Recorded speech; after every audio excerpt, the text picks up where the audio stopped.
computer. And Rachel, thank you so much for your time. I'm super excited to be able to bring over, a huge guest speaker today. So everybody, we have Rachel Allen, three-time icon agent. Correct me if I'm wrong. And then she's also a leader, four-time icon agent. All right. Wow. Full-time icon agent, a team leader here at the Rare group in Houston, Texas, and she's also a leader of the voice, for the band network, the Black EXP network. So I'm super excited to have Rachel to come in to talk about a topic that if you hear my story, I keep telling everybody, Rachel, my first best hire is a transaction coordinator. My second best hire is my bookkeeper, and my third best hire is a virtual assistant, right?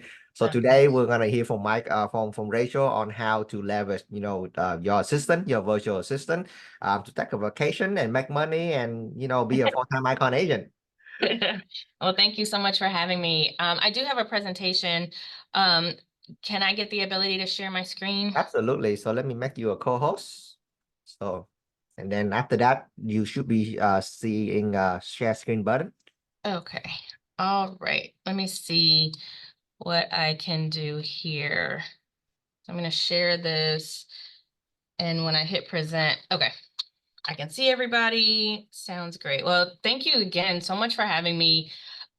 This really, I love it when people ask me to speak on something because it almost forces me into creating some kind of presentation around it. And I really do truly educating others is one of my passions. So I love this opportunity to just kind of take the things that I know and put it into some type of presentation. So here we go. You can see my screen. So it's time to take a vacation. And I want to talk to you all today about hiring an international team of virtual assistants. Even though I state an international team, really a big part of what I'm going to talk about today applies to almost any team member. Even if it's someone that's going to be sitting in your office every day, it's about the principles of getting started and starting to leverage. Oh, hey, Melanie. I didn't know you were gonna be here. Leverage your business. So let's just dig in and get started. So a little bit about me. We really gave me a great introduction and covered most of it. But I'm a team leader here with eXp Realty. Been in the business for over 10 years. Started as a part-time agent, kind of dabbled as a part-time agent while I was trying to figure out investing in real estate, and then turned it into a career when I moved here to Houston about 10 years ago. I'm a four-time icon agent here with eXp Realty. And as you know, it's something that's super achievable. So, if that's something that you want to do, I always encourage you to find the icons out in your market. Is everybody here, Houston, except for I know Melanie's not. Where is everybody? I'm mostly in Houston, Rachel, and we have a live stream. So our team member is all across the US, and there's some international as well. Yeah. Okay, cool. And if there's any questions, like I'm happy to answer. I may need you because I don't even see it, my chat box here. So if there's any questions that anybody is asking, feel free to just kind of shout them out. Yeah, absolutely. We're gonna moderate the chat box, and then after this, you're gonna have a recording of this as well, so you can use it, for your personal training. You don't have to repeat yourself when somebody asks you about, virtual assistant anymore. Great. I'm gonna chop this up a bunch of different ways. So great, I appreciate that. So HAR Houston Association of Realtors Top 20 Under 40, and I'm actively involved in HAR, Women's Council Realtors, and Black EXP Network, as we mentioned earlier. Shout out to Melanie, who is our leader of that group here on this call today. So how many of you probably feel like this, right? Like, of course, we don't use a lot of paper in our industry, but as a real estate agent, we are business owners. We wear multiple hats. So we are constantly trying to juggle being our sales, marketing, operations, finance. What else do? We open doors. We do all these things. We juggle all these responsibilities, and something usually gets missed if we don't have the correct systems or if we don't have the proper ways to leverage our business. So in many cases, there is a need for some type of administrative assistant in your business, right? And we end up And I don't know about you, but I probably spend way too much time on the small things that don't even matter, like emails, text messages, just trying to field calls. I do the things that are the first things that's in front of my face that's easy to just check off the box.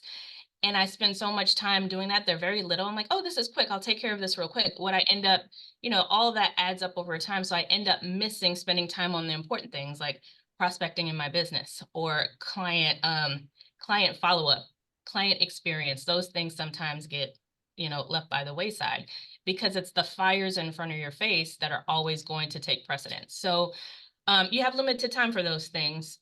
Virtual assistants or any kind of assistant will help bridge the gap by handling the routine tasks, and it allows you to focus more energy on the things that are in your level of expertise. So when I ask people, do you need a virtual assistant? Because many struggle with the idea of like, I don't want to pay somebody to do these really small, minute tasks. So what I'd like for everyone to do, and let me see if I can get this chat box up. What is your dollar per hour rate? Has Ooh. anybody ever calculated that? Or do you have something in mind for yourself? Like, what are you willing to work for hourly? Drop it in the chat. Mm. I never personally calculated it, so that's a tough question for me, Rachel. Okay, well, if you were going to take on a job, what would it be?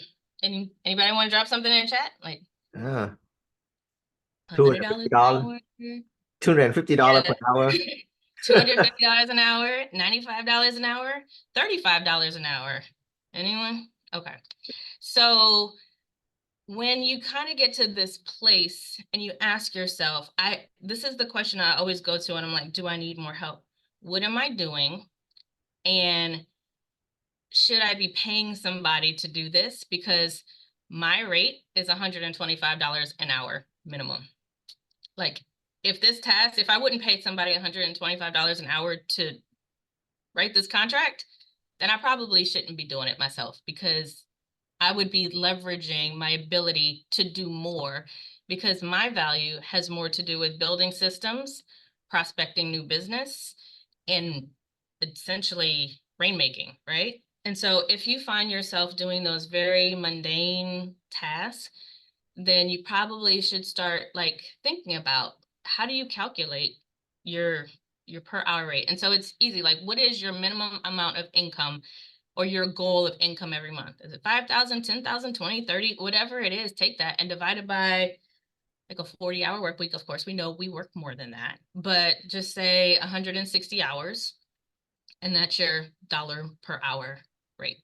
So think about that when you're, driving yourself crazy trying to make sure you're doing these contracts and bookkeeping, right? Like, would it make sense to hire someone who will do those things for $10 an hour, 15, 18, 20, 25, 35, right?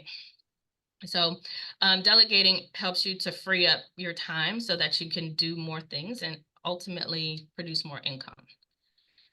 So of course the benefits, before I kind of also dig too deep into this, I want to say I do not have a massive virtual assistant team. I by no means consider myself the expert of virtual assistants. I don't have a virtual assistant company.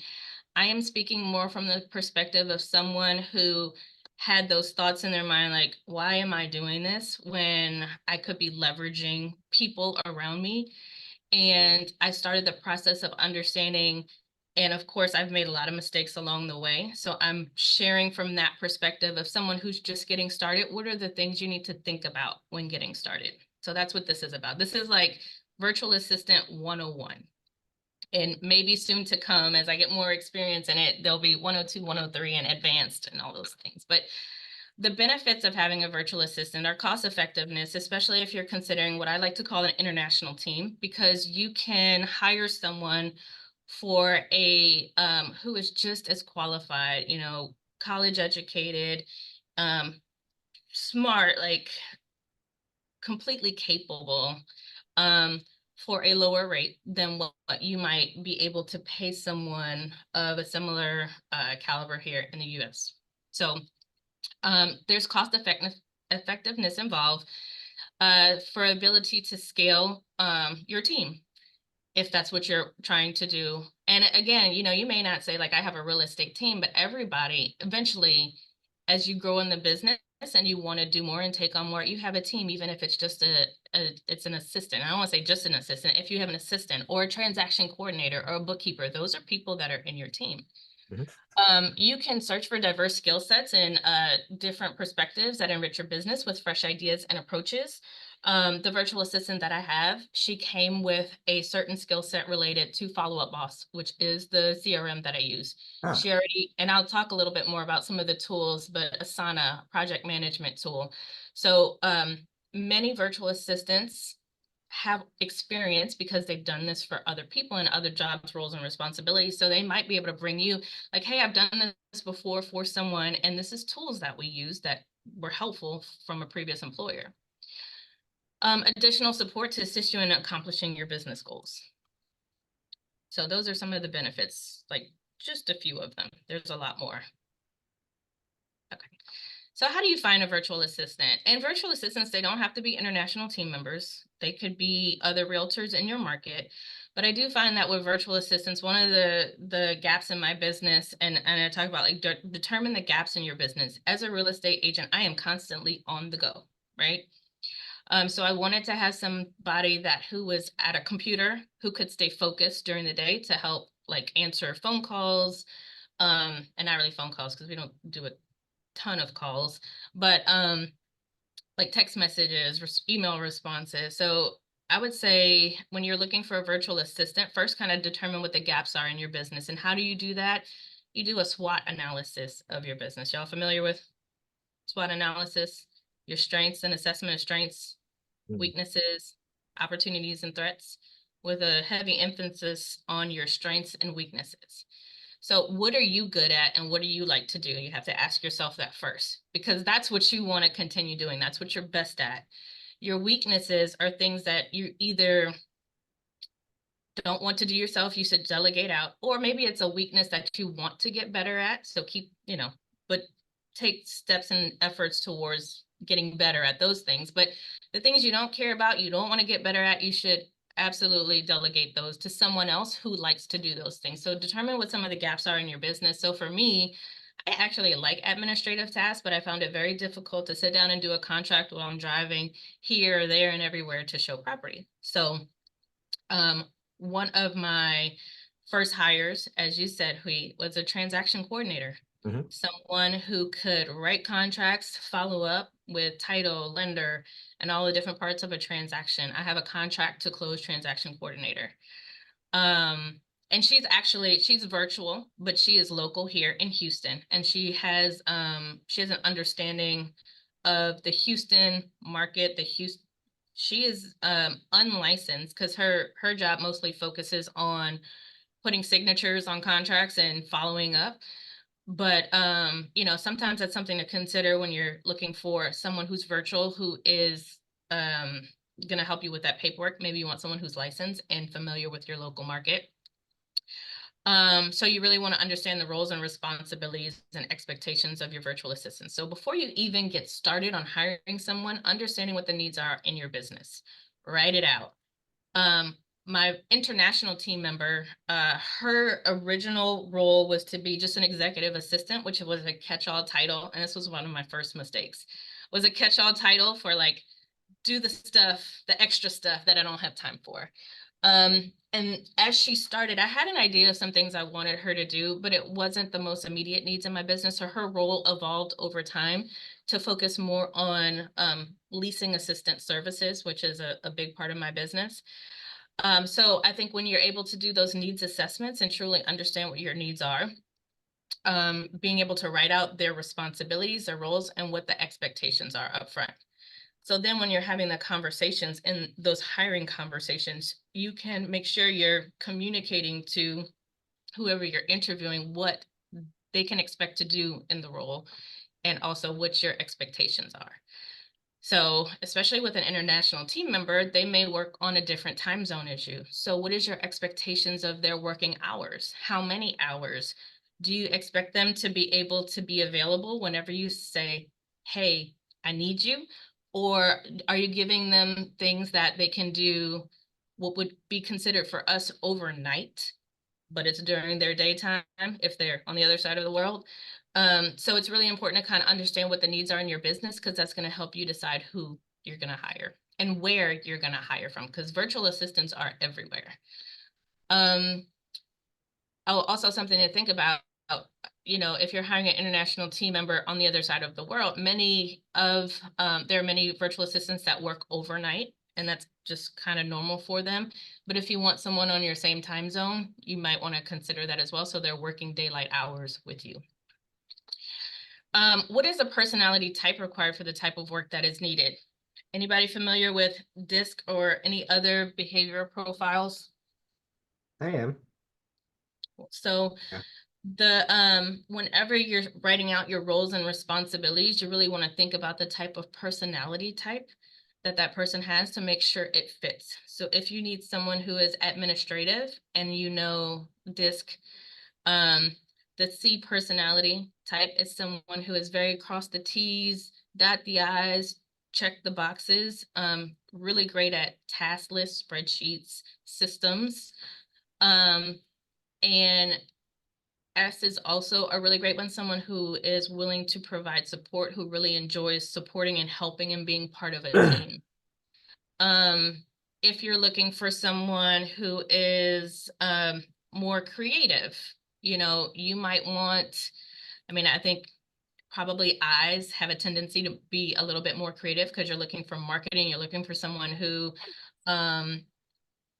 I don't know, is willing to do or help you with like scripts and being creative, or someone who needs to be able to carry a conversation on the phone. And I might be a better fit. So it's really just about assessing. And if you want to know how do you assess like somebody's personality type, there are a bunch of free options. I know Tony Robbins has, I think if you go to tonyrobbins.com, maybe /DISC, DISC, you can take a short quiz and understand what's your personality type and learn about the personality types, or a quick Google search will teach you as well. And then in finding a virtual assistant, depending on your market or your niche, you want to make considerations with language proficiency. Is that person going to be on the phone? Do you need someone who speaks another language? So very common in Houston, we're a melting pot of everything. So Spanish speaking, speaking Vietnamese, all kinds of languages we have here. So understanding like cultural fit and relevant experience are also things you want to consider when you're trying to understand who is your ideal candidate. Any questions so far? Again, So it's far been. so good. Yeah, you just remind me. I'm a very high I and high S. So Mm-hmm. yeah. Yeah, Um, and oftentimes when you're picking a teammate or somebody on your team, you want someone who counterbalances you. So if you're a high I and a high S, you probably need more D's and C's in yeah. your In the on your circle. team. Yeah. Yeah, I'm a very high SC. Uh, And so sometimes I struggle with goals and staying on task, and because I'm like, I just want to I want to solve everybody's problems, which creates my own problems. Um, yeah, and I like creating systems too. But so finding the virtual assistant. So how do you source your virtual talent? Um, in searching for a virtual assistant, I came across like 3 general types of um, VA systems. One, you can hire independently, and you are self-managing. You are managing that person that comes to you. Sometimes there could be one-off task, project-based. So you can find things like Fiverr, Upwork. You want to put together a bunch of marketing materials in Canva, Fiverr, Upwork. Those are great. VPM Solutions it's kind of centered around property management, but they're starting to expand to realtor services as well. So phone calls, I love this platform. This is actually, it's not where I found my virtual assistant, but I kind of manage her pay through this platform. And I'm going to talk a little bit more about how you pay your virtual assistants, because that's something, especially if they're international team members, it's something you have to think about and consider. Option 2, hire using a virtual assistant headhunter service. One of the ones that we work with here at eXp Realty is Sphere Rocket.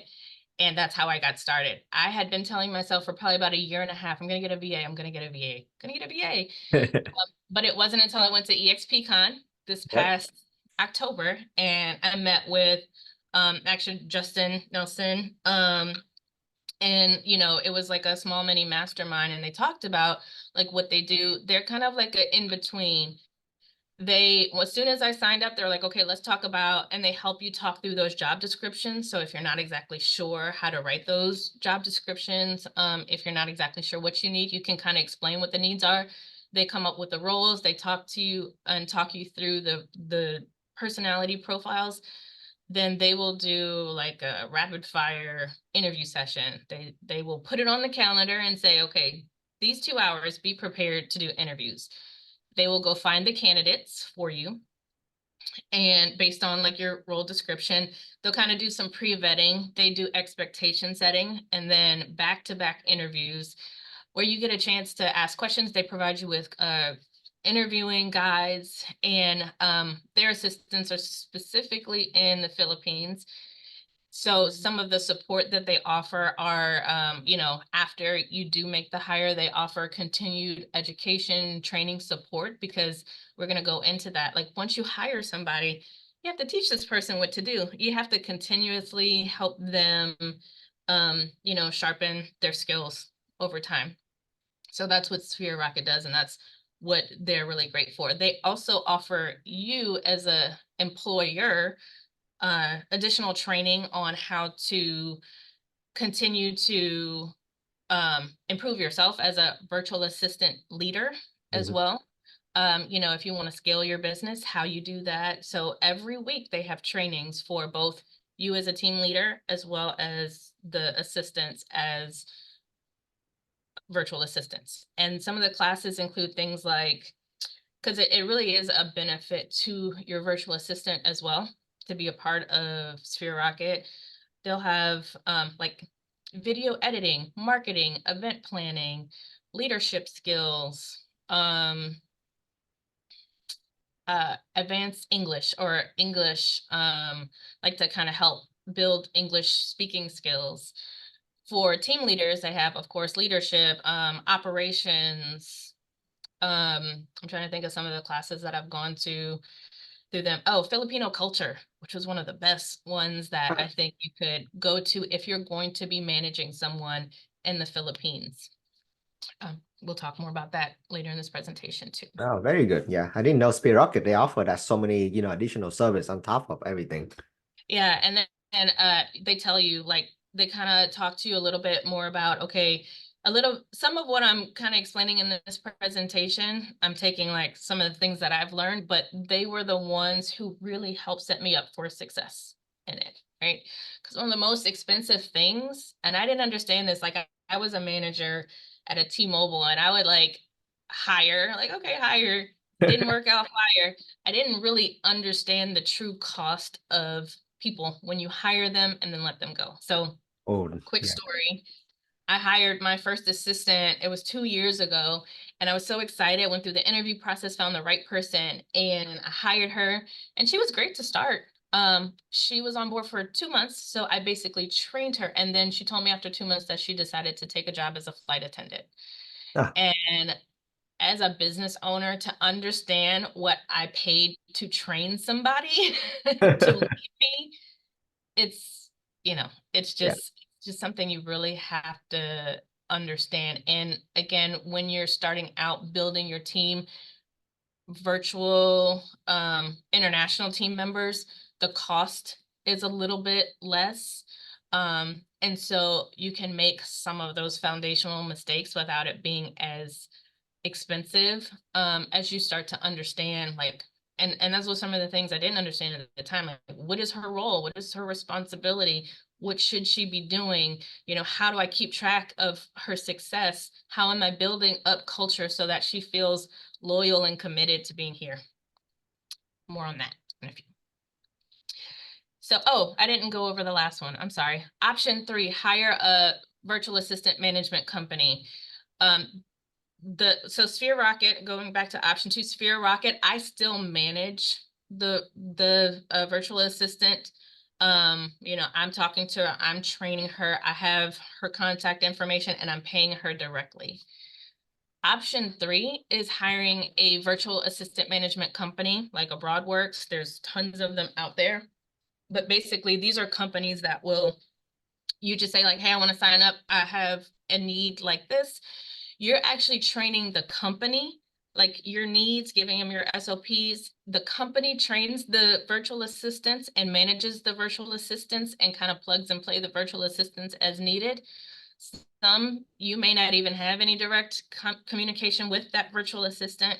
Mm. And some you might, have the communication, but the pay goes through the company, and oftentimes you're paying a much higher dollar per hour um to the company, and the company is paying much less. So what I find, and I'm not saying this is the case for everyone, but you might see more turnover for virtual assistants because they're not getting paid as much. And you know you think you're paying like 12, 13, 14, $15 an hour, but they're getting paid like $4 to $5 an hour. And so, there's still some value in it, especially if you just kind of want to, you have very simple task management jobs and you just need somebody to do it. You don't need someone who's necessarily going to, like, the reason why I went with option 2 is because I really want someone who's feels like a part of my team, who's able to get on our meetings and like we talk about problems and problem solve together. So, right. All right. Next slide. So defining the role of a virtual assistant. So it's really about, I talked about this a little bit. What do you need, right? You have to ask yourself, what do I need? And every task kind of comes with a different personality type to some extent. So you have to understand, you want to be careful about hiring someone who's for administrative support, who's also making phone calls. Can they do it? Possibly, but it might be different skill sets. So you really want to kind of start defining the roles and like what personality type is required for that role. Some of the things that you can do are administrative support, lead generation, cold calling, client communication, social media management, marketing assistance. So you really want to define roles that are tailored to your business model and the needs of your business. So some sample responsibilities, I think my VA does some of these. So like requesting and compiling, showing feedback. Agents don't leave feedback anymore. They don't. I'm guilty of it too. I hate to say it, but like if I'm showing a bunch of Same here. properties, you already know I'm on the road a lot. I'm doing this. I'm speaking. I'm involved in all these organizations. Sometimes it's hard, but I will say if someone reaches out to me and asks, hey, you showed this house, what did you think? Or if they call me, I'm going to give my feedback. I want to. I just get lost in all of the requests. Yeah. So, having a assistant that's calling, and it's important for client experience for me and my business to have someone who's calling the agents who showed a property on one of my listings to find out what was their feedback. Why aren't they moving forward? What am I missing? Do they think it's overpriced? Does it have a smell when you walk in? Are there roaches everywhere? Like, I don't know. I need to Exactly. know. So the more that I'm able to understand that through agent feedback, the better I'm able to communicate what we need to do next for the listing. Do we need to clean it? Do we need to get some air freshener? And I'm able to communicate those things to my clients to make sure, their problem is solved quicker. It's either getting sold or leased. My VA updates property listings. So my virtual assistant actually, you may not know this, in Houston Association of Realtors, you can get a non-licensed assistant login for HAR. And so my assistant can go in and make administrative changes to our listings. And so she can put listings in, she gets her own login. So I don't have to worry about like my personal, login being at risk for anything. Um, and she can go and make changes to the listing. She can change it from sold to, active to sold, all those things. Like maybe we found a mistake, she can go in and make some changes. She can set up showing instructions. Managing social media accounts. Part of our leasing checklist is that we're posting about the leases that we have in different Facebook groups, WhatsApp chats, like sending it out as much as possible. So she's got a checklist for that. weekly listing reports. We have a template for it. So she goes in and she'll pull like the data, the comp. She can't advise because she's not licensed, but she can pull comp reports like these are the active listings, these are active competition. Because again, we do a lot of lease listings, but it applies for sales too. She'll compile any agent feedback as well. And like on those reports, we're saying like what marketing we're doing. So that provides a better client experience for our sellers or our landlords. So they know that we're doing something every week.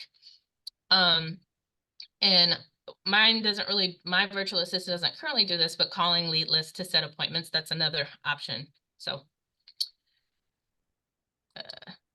whatever it is that the need for your business, there's somebody that can do it.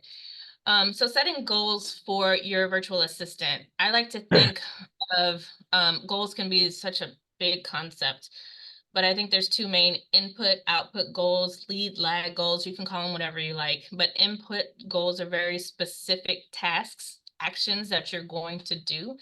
And output goals are like outcomes, so tangible outcomes. So I might say I want to sell 5 houses this month. That's more of an output goal. What do I have to do to sell 5 houses this month? I need to make 50 calls a week. I need to set, 4 appointments a week. But it's like the calls, the writing letters, the things that like are not like you most definitely can hit that goal if you put the effort into it. That's how you put input goals. So if I think of my virtual assistant, her input goals are however many showings that we had this week, it's her job to call everyone and work towards getting the feedback. So it's kind of like touching those inquiry or touching the inquiries. Like I want to see that she has reached out to do those things. The output goal would be like maybe 80%, she's reached 80, her goal is to get 80% of that feedback. And we're going to talk about KPIs next. The output is like 80% she gets 80% showing feedback of all of the people who viewed our properties this week. And then SMART goals, for those of you who don't know, who on this call can name the SMART goals? Anybody? No. I They are don't think so. Go ahead. Specific, measurable, achievable, relevant, and time bound. Wow, look way at to that. represent. Yeah, SMART.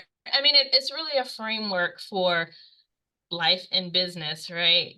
Please make your goals SMART, because so many times you're like, I'm gonna make $100,000 this year. Okay, what else? Like, is it even achievable? If you work 10 hours a week on your real estate business, is that truly achievable? Is it relevant? Like, why do you even want to make $100,000? Let's talk about that. And specific, what are you going to do to hit that $100,000 goal? So it's really important for, even if you're setting those things for yourself, you break down or help your assistant, virtual assistant, any member of your team understand how their work aligns with your ultimate goals for your business. So I really struggle with this initially in the beginning. Again, I told you I created that executive assistant, like just do the things when I give them to you. But that doesn't really help with personal ownership of the goals. And I can kind of even go back, like really having your vision for your company, your mission, your core values outlined and talking about it all the time really helps for anyone on your team to understand the why behind what they're doing, to ensure that they really truly understand what their goals are. And we're going to get into KPIs next, which means that, hey, we're all tracking what we're doing. It really isn't even make sense to set goals if you're not going to track them. How long did it take me to learn this as an agent in business for over 10 years? Probably the first 8. Like, I hate to say it, but like that's the reality of the matter. Being able to set weekly KPI indicators, which we often call KPIs, it helps them monitor their effectiveness, because there's nothing worse than having and paying for an employee that really just isn't hitting their goals. And what's more frustrating to that employee is if they truly don't have clarity on what they're supposed to be doing, and if they are or are not hitting their goals. So we really focus on trying to define KPIs, and it's really important that KPIs are mathematically measurable, and there's some kind of math associated with tracking a KPI. Metrics, let's call them metrics, not math. So leads generated, clients inquiries handled, appointments scheduled, administrative tasks completed. I kind of touch base on some of the goals that are set for my virtual assistant, and she does a lot of things. I know I keep going back to the showing feedback, but again, if we had 10 showings this week, her goal is to make sure we get feedback on 8 of those at least. And she's got to do what it takes to, like, of course she has to reach out to them, maybe not once, twice, 3 times. A lot of times it's text, because again, her expectation is mostly written communication. So she can text through our CRM platform, she can email, but she can also call. So if she cannot get to the person via text, like, she's got to find a way to get it, call, for her to meet her goals. And notice that I didn't say 100%, like she's got to get 100% feedback, because, like, let's talk about the SMART goals. Is it achievable, right? So it's not to say she can't get to 100%. If she gets 100%, great. And if she gets to 100% all the time, great. But a lot of her goals rely on someone else's ability to respond. And so I don't want to set like goals that possibly she can't achieve, because then that's discouraging over time. So I find that a good, when you kind of create these measures, like 80%, if you can get 80% or above. And of course, if you're hitting that all the time, then you start to increase the mark. If you find that your virtual assistant is, some people are quick to fire if they're not meeting goals. I try to make sure that they understand very clearly what they're supposed to be doing first, because that was a big thing with my VA initially. She was like, I'm doing so many things, and I really am struggling with understanding what's the prioritized task. And I'm also struggling with understanding, you know, what the measurables are that I'm trying to achieve. So it took some time for us to really figure out what that would be for her. And now that we have that clarity, she understands, she's killing it. So tracking KPIs enables you to identify productivity and if what they're doing is helpful or not helpful. And if they don't hit the goal like consistently, we do lower the bar a bit, because sometimes it's a learning curve. So the goal, like, even if we have to lower it, it's like we want to get it to a point where they're hitting it consistently, and then we increase it. And if they're just like not trying, that's when the real issues come up. So let's talk about training in standard operating procedures. When you're running a business, like any major business has some form of standard operating procedure. Otherwise, it's chaos, right? People need to know what they need to do. They have to have some form of training, some process for training. And when you're a startup, an entrepreneur, solopreneur for so long, you just operate from your brain and you know what to do every time. And your intuition tells you when you need to reach out to someone or say, but that isn't always translatable to somebody who doesn't have the experience that you do. And so onboarding and training is critical for VA success. And a good way to kind of do that as you're growing your business is when you are training that virtual assistant, get on a video, get on a Loom, Zoom, Boom, whatever they are. Just get on a video as you're training them and you're sharing your screen, walk through it with them, and then task them with writing it all out and breaking down the steps. That then becomes your standard operating procedure. As you're training them, it's their responsibility to go break it down. So that is one of the things that my virtual assistant is tasked with as well, creating our standard operating procedures for our business. She asks a lot of questions. Her other level of Like as we talk through what we do, how we do it, she's also tasked with figuring out ways to automate the stuff that we do with the systems that we use. So how can we create workflows? How can we create more automation? How can we reduce some of the steps to make it flow easier? But in order for her to really get to be able to do that, she has to truly understand the process of how everything works. So create training resources, videos, manuals, and utilize, if you're using systems, go into those systems and look for their online trainings. That's another way that we train, creating a video library. YouTube University has the answers to pretty much everything. Google has answers to everything.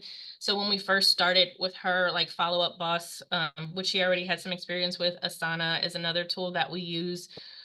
Sky Slope, like all of these things have their own manuals already. So we kind of created an initial, like, this is where you go to learn first. How to create a transaction in Sky Slope. Here's the video where you learn how to do that.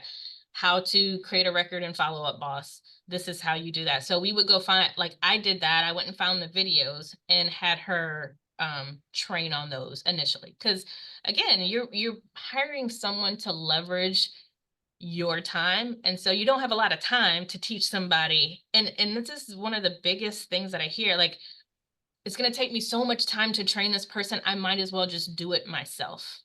Gosh, that's the most limiting thing you can do in your business. Do the hard first so that it can become easy later, right? So my virtual assistant is eventually, once she gets it down, she is tasked with then training anybody else that we bring on. So with that being said, it's really important for me to make sure she's happy and I keep her, because people are an investment. This is human capital is probably the most important asset in your business. So tools for success. I created like a spreadsheet that is basically, it's called the systems we use. You could call it your tech stack, whatever you want to call it. But I would say if you're going to bring on a VA, make sure you kind of write down all of the tools and technology you use and explain what you use it for, create the logins for it. I use a system called LastPass, which is really great for password sharing for virtual assistants, any kind of assistants, because you can actually share your login without giving them your login, if that makes any sense. Definitely go check it out, LastPass. It's really a great way for them to get access to the tools that you use. And you don't have to worry about them going in and changing the password. You don't have to worry about like any of that stuff. And it saves it, it's protective. It even has a way that you can use those really weird encrypted passwords and it stores it automatically. Because every time I log into anything, it tells me my passwords are at risk because they're too simple. So I've started the process of making them more complicated. So project management software, I recommend Asana is what we use, but things like Trello, Monday, those are kind of task managers that are really great to share with your team to understand these are the tasks that you're assigned for today. These are the deadlines. This is the description of what you need to do. And then when they do it, they can check it off and you get a notification. So you know and can be rest assured that the thing is done. Time tracking tools are going to be important for when you're working with a virtual assistant. Clockify, if you're paying them hourly, is an option where it's basically a clock in, clock out, and it keeps track of time.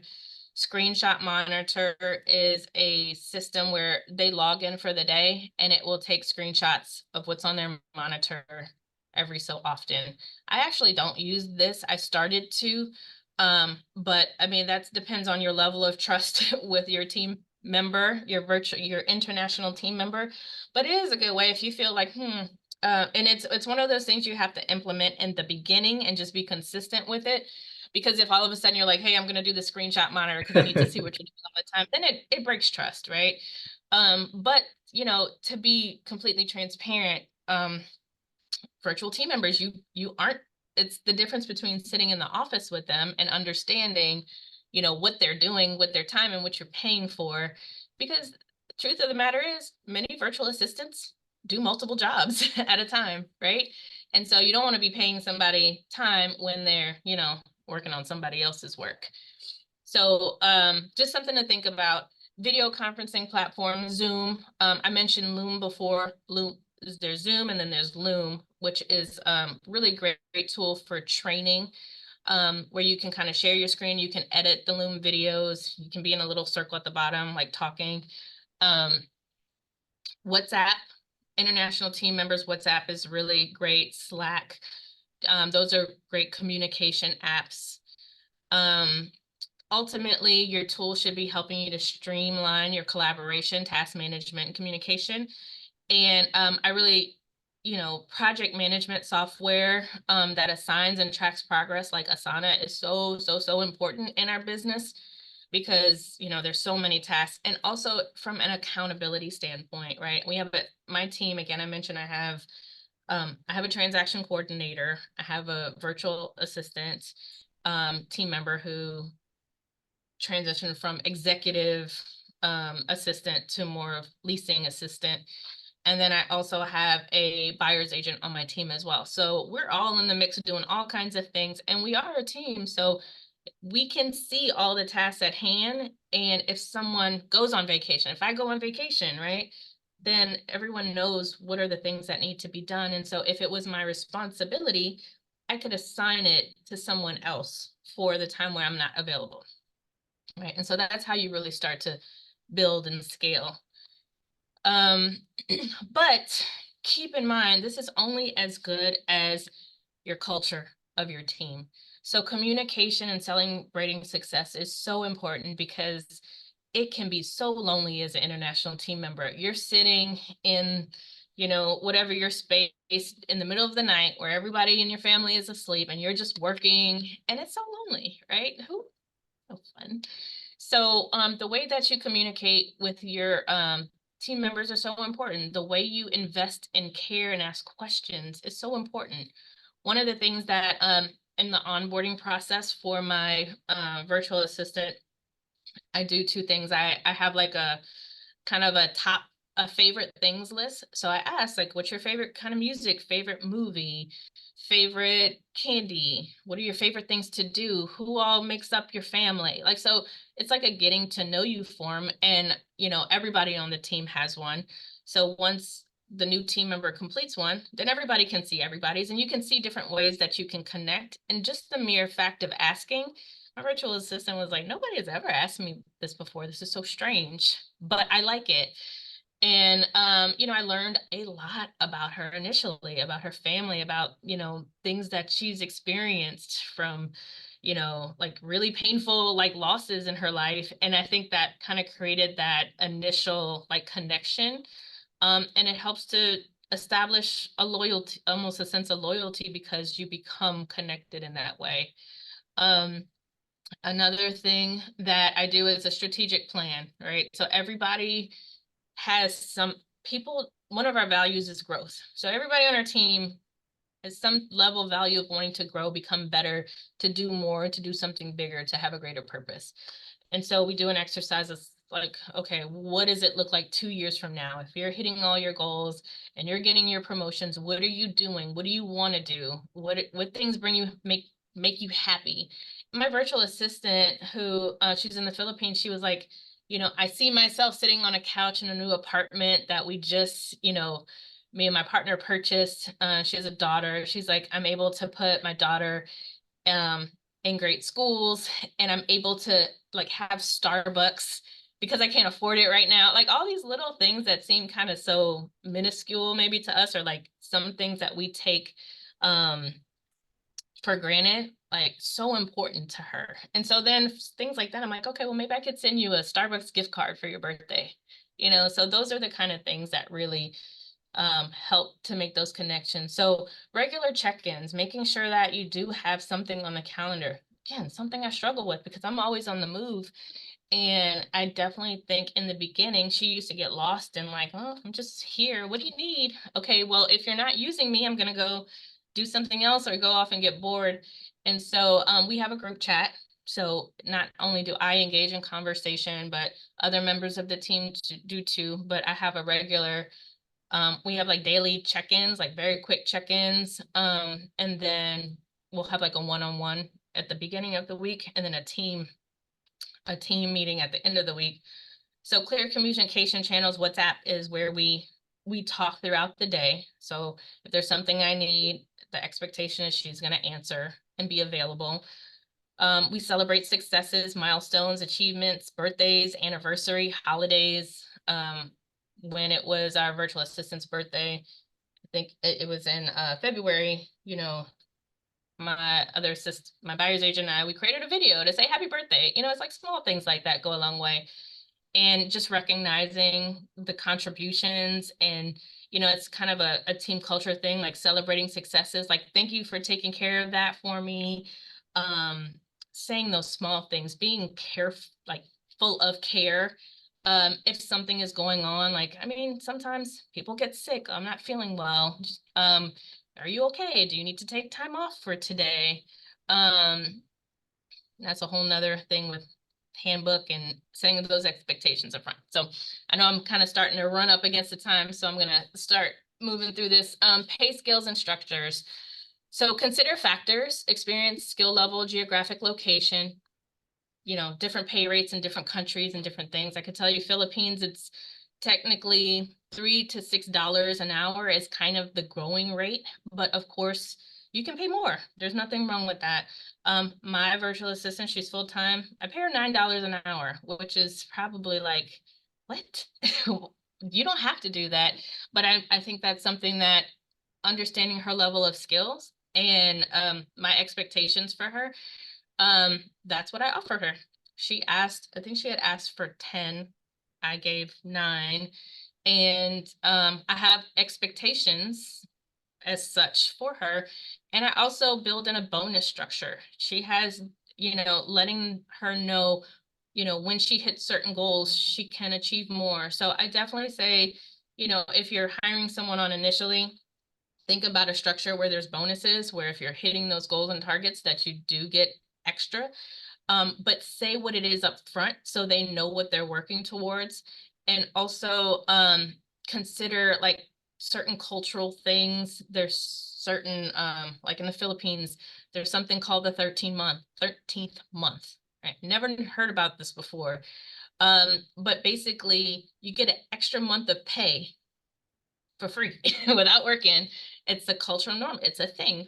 And I learned about it, but I had also just hired her in like September. So I made it a part of my policy, and I'll talk about it on the next one, is that, you know, you have to be with me for 6 months to be able to earn a certain kind of bonus. And to get any bonuses, she had to be there for at least 90 days. So, you know, set those things up front so it's an understanding, and be transparent on your pay scales, just to ensure fair compensation. And motivation is always going to be tied to pay. You know, people do things because they love it, but they also will get really discouraged if they can't live the lifestyle to secure their basic needs, for the amount of time that they put into it. I don't really go into this too much, but depending on what style of virtual assistant, if it's a management company or not, there's different ways that you can transfer payment, but making sure that it's something that's regular and consistent is important, because people work for their money. So if you're like, oh, and for me, oh, like I forgot to send the payment through Wise, that wasn't going to work for me. So I use that company, virtual property vpmsolutions.com, where she enters her hours, and then I have an ability to approve it, but if I don't approve it, it's going to automatically get approved and pay out. And that's better for me, because, you know, if there's an incorrect thing where she puts in more time, and I just pay her straight 8 hours a day, 5 days a week. So, I mean, her pay is the same every week. Okay, so virtual assistant handbook and cultural understandings, touched on this a little bit, but just making sure that you have policies in writing. You can create this through ChatGPT if you need to, but just have something that is in writing. Expectations, you know, how do you handle timeliness, meeting your goals, like what's the expectations, understand cultural differences. So time zones, holidays are important because people celebrate different holidays. You know, we live in this bubble in the United States, but there's so much more out there. There's many, like my virtual assistant doesn't celebrate Thanksgiving. And I was like, I do. I'm not going to be on. Do you want to work? Do you not want to work? I gave her the choice and she wanted to work. So I said, okay, work. I will be working. Um, and also just communication norms, stating up front what the expectations on that. Do you need time off or do you get time off? What does that look like? How early in advance do you have to communicate it? This is good stuff for like no matter virtual, international, any kind of employee or team member. And a handbook serves as a reference guide for interactions and really just helps to kind of build those connections together. So if anybody's interested in, I said a lot, but this is a good one to kind of screenshot. What do you do? First next steps in hiring your virtual assistant is define your needs, define very clear expectations. What do you expect from this person? Source your talent, figure out how you're going to find them through the different outsourcing agencies or platforms, or even referrals. Okay, does your VA know somebody who needs a job? Conduct interviews, so screen candidates carefully. Yes, it's important. And I really screen the same way for a virtual assistant as any team member is for cultural alignment. Do we share the same values? Are we looking like, are they invested in like their long-term success with a company? Then you have to figure out how you're going to onboard and train. So before you hire, at least give some thought to like what the training process is going to look like. Go collect those video links ahead of time. Even if you're not, putting together your own processes and procedures ahead of time, at least the basic knowledge of how to use some of the tools. And then when you're training, of course, you can create more SOPs, but establish your communication channels and ensure that it's consistent. So WhatsApp is our communication channel. That's how we communicate. And establish progress tracking systems. So your KPIs and systems for just evaluating progress. So, I made it on time. That's it. Man, that is amazing. Rachel, thank you so much. Oh, is that how people are gonna reach you? With the screen?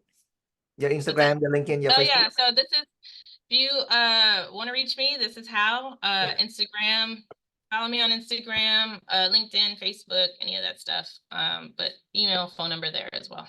That is awesome. Okay, just for like a minute or two, could you share us a little bit about the Black EXP Real Estate Network and what you guys are doing over there and how we can go all get involved?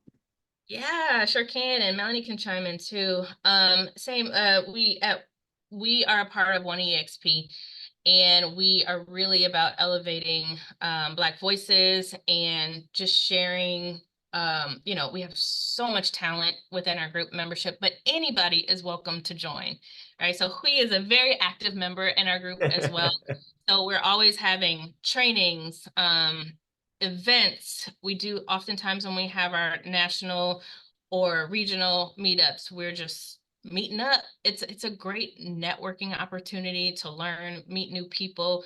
One of the benefits of being with EXP is because we have such a broad range of agents with different experiences, different things that they are experts in, and we can all really just learn from each other.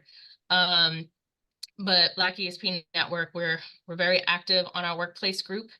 You can catch, I am a tribe trainer, so once a month I do host trainings similar to this, where we talk about expertise in a specific area, so our members can learn from each other. But I don't know, Melanie, am I missing anything? No, you said it all. And like you said, I'm on this call because we posted in our network and advertised as a class. So, we like to exchange all of the groups from One EXP, exchange knowledge with each other because we're all over the place. We're all from different backgrounds, cultures. We have military networks, seniors networks. It's not just cultural things. It's just all kinds of different groups that we can learn from each other. So join One EXP as well, guys. Yeah, Yep. and it's like shared experiences, right? That's what it's really all about. Is, we have shared experiences in the way that we are able to understand and listen and learn from each other, but it doesn't mean that like there can't, like, cross collaboration is so important. Absolutely. Yep. Yeah. Well, this is what make EXP EXP. So Rachel, thank you so much for your time, and Melanie as well. All right, thank you. Yeah. Thank you for having me. Yeah, perfect. I'm gonna have this record downloaded and I'm gonna send it to you. It's not branded, so you more than welcome to brand it on however you need it, and then feel free to use it for your material as well. Thank you. Appreciate that. Awesome. All right. Okay. Thank you, guys. I see you on the next week. And for those that's in Houston, and Rachel, for you, I'm gonna share the link with you. We have a happy hour at the tea Cool. place, in Cypress. So everybody on the call in Houston is welcome to join. So check the workplace group. Check my Facebook. You're gonna see the event. Just sign up for it. Go there. Mention the secret word for the free tea. All right. All Thank you. right. All right. Thank you, guys. See you around. Bye. Bye.